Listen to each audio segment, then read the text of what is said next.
আসসালামু আলাইকুম। আজ তৈরি করব খোসা সহ কাঁচা কলার ভর্তা। এই জন্য প্যানে সরিষার তেল দিয়ে নিয়েছি পেঁয়াজ কুচি, আস্ত রসুন, আস্ত মরিচ হালকা করে ভেজে নিচ্ছি।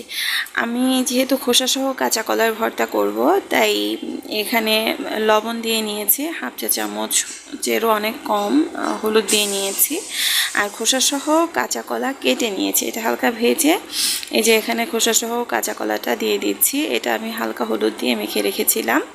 তো আসলে কাঁচা কলার ভর্তা বা খোসা সহ কাঁচা কলার যে ভর্তাটা, এটা হচ্ছে যাদের রক্ত স্বল্পতা আছে বা লো প্রেশার থাকে তাদের জন্য অনেক উপকারী, কারণ এটাতে প্রচুর পরিমাণ আয়রন থাকে।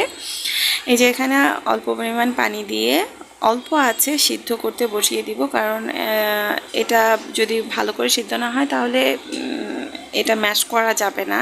আমি যেহেতু পাটায় বাটবো না, সেই জন্য এখানে আমি দিয়ে দিয়েছিলাম 1 চা চামচ কারি মশলা আর হাফ চা চামচ চিলি ফ্লেক্স। এর এখানে বিলাতি ধনিয়ার পাতা বা বিদেশি ধনিয়ার পাতা দিয়েছিলাম, এটা আমাদের গাছের।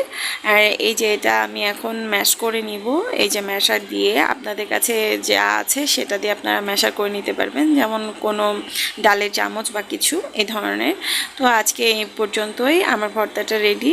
আসসালামু আলাইকুম।